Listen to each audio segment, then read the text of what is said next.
and we want update. This is about the adjustment of status. It is saying that it is up to the discretion of the USCIS, and they may not approve the adjustment of status unless there is extraordinary circumstances showing that the person needs the adjustment of status in the United States. So this affects the people who have already applied the adjustment of status, also called as 485 application. It also affects the people who intends to file the 485 application. In a sense, what they're telling is that, let's say, for example, somebody comes an F1 visa, changes to H1, and now they changes to adjustment of status. They're going to look into why you did not depart after the F1 visa. Even if people have come on H1B visa, it's a dual intent visa. People can have an intention to settle in the United States. They say that's not enough for them to have a favorable discretion to give them the green card. Emily, can you tell me what is happening on this thing? Yeah, so with this memo, USCIS is saying that the general rule should be that every single person applying for a green card should consular process, meaning you are outside the US, you apply for an immigrant visa at the consulate, and you enter the US after that process is complete.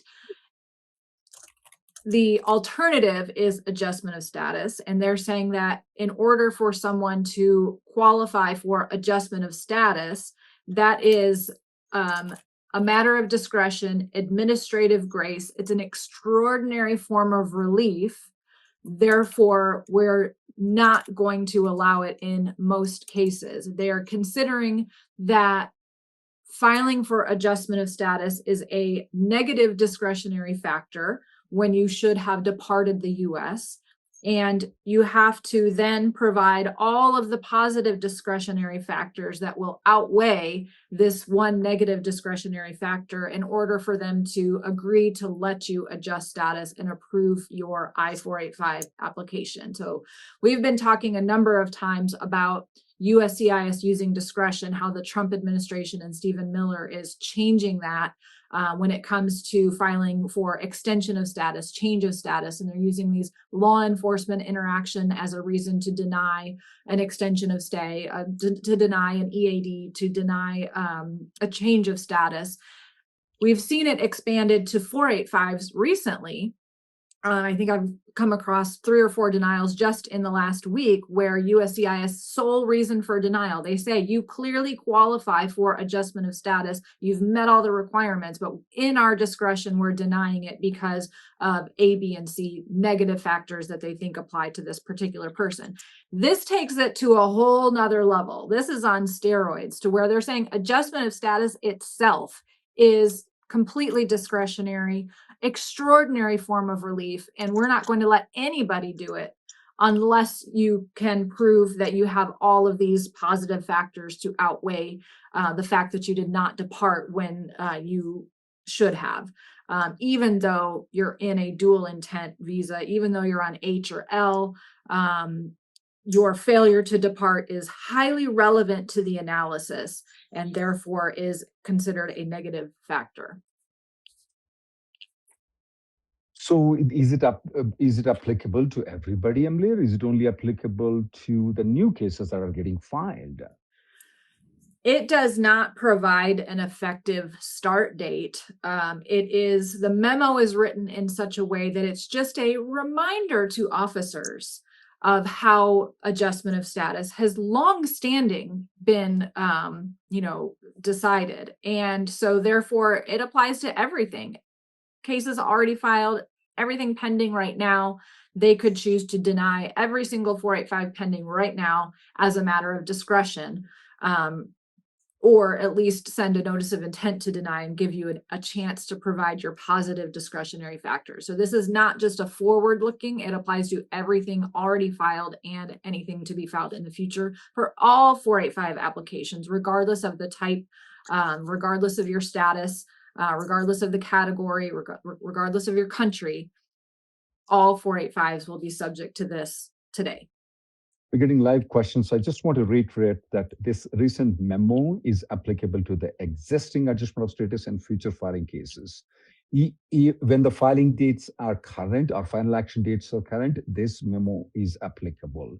So Stephen, do you think so? They will start denying the 485s unless they see a totality of the circumstances that will favor in their discretion? Or is it that they're going to it's just an excuse for some of the denials that they are doing, or will they do they intend to do more denials? I want to Stephen Brown, I want to keep you in intention what Stephen Miller wants to do. Yeah, I think he spells his name differently. He's one of the evil Stevens with the PH. You know, I think with even with this memo, Rahul, I think they can't just turn around and say we're denying everything today. I think there would have to be an opportunity to respond procedurally. That they say, hey, we don't think we're going to exercise discretion, so prove it. I think they could. I do want to emphasize. I mean, we've all had this memo for maybe 3 hours now. We don't really know how they're going to actually apply it. We just have the text, which some of it is kind of, I don't know. They liked, I mean, I don't know. Maybe discretion was Edlo's word of the day calendar because it shows up quite a bit. But I think there's a lot of issues with this memo, but I think we're going to have to be proactive with it. What do you mean by proactive? What are you going to do about it right now for the pending applications? Number one, I think maybe I would try to, start putting together my evidence. Why should I? I think there's a lot of support. So let's just kind of go back to where this comes from. The INA does say that the secretary or the attorney general, it's now DHS, may in his discretion go through, with adjustment of status, right? So it all is, adjustment of status is discretionary, but it is still a procedure that the government created, and I think their regulations don't support this memo. I think it creates a higher evidentiary standard than what the regulation says, and I don't think this is actually discretion that is afforded to Congress to say you can't actually go through this procedure that we created. I can tell you there's a lot of people already. I've been talking all morning with people on potentially developing litigation. I will say, we don't have anything created today. We all had this for 3 hours. There's a lot of research that needs to be done, but it's already being discussed because I think there's a lot of open doors for litigation on this, that it's not discretion that's intended. It's abuse of discretion. I would say it's not even discretionary. Because it's not something afforded to them. It's a lot of issues with it. But, I also think, Rahul and Emily, we were talking about this. Go back in history. The 1954 INA allows for adjustment of status because they want to alleviate some of the burdens on the consulates abroad. Now let's fast forward to 2000 with the AC-21, right? This idea is we want to stop disruptions with high-skilled immigrants. We want to make things a little bit more flexible, a little bit smoother. So how are you going to say we have this process of adjustment of status? We want to make things, Congress wants to make things easier, smoother, but now we're going to view it as a negative, that you're trying to adjust. I don't think it's going to fly. So we'll see how they actually apply it. But I can tell you a lot, this is being talked about already. Emily, what do you think of immediate relatives, that is the spouse of U.S. citizen, parents of U.S. citizen, children under 21 of U.S. citizen? Let's say the spouse of U.S. citizen came on a B2 visa and now they are married after they entered into the United States. Or if the person is an F1 visa or if the person is an H1B visa and now they got married, how do they view this discretionary method, and we should do the consular processing instead of actually filing the adjustment of status? Yeah, I think that's what they're wanting people to do as a way to get you out of the country. And then, you're stuck with dealing with the consulate for who knows how long and what their process is going to be like. But yeah, I do think it applies to any 485. So even those that are married to a US citizen, immediate relatives. I think that it might depend on the method of entry into the US.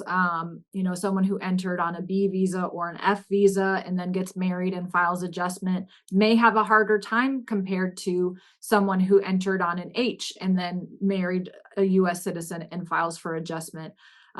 Because again, that initial visa is intended for you to come in for a short specified purpose and then leave.